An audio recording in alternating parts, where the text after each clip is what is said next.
A fogueira de Airá. Durante 7 anos, o reino de Oió entrou em completa devastação. Havia fome, havia fogo, havia falta de comida e todas as malezas que se possa imaginar.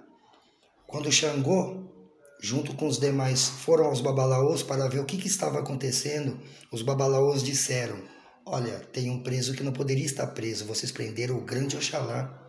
Xangô ficou revoltado e imediatamente manda chamar Airá. Airá era o seu general de maior patente e de maior confiança.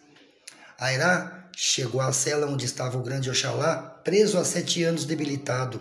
Airá se curva ao grande Oxalá e o ergue em seus ombros e diz: "Se Oxalá não pode caminhar, eu lhe sustentarei." E assim fez. Airá sai com Oxalá da cela, da prisão. E o trajeto era muito longo até o palácio, até o reino de Oió, onde se encontrava o grande rei Xangô. Nas noites frias, para aquecer Oxalá, Airá fazia a fogueira e cuidava do grande Oxalá.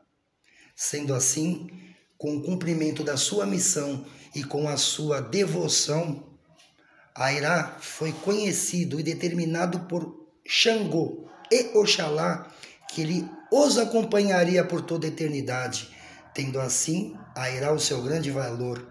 Então, se você é iniciado a Xangô, você não é de Airá. Fica a dica. A todos uma ótima sexta-feira. Oxalá Surió.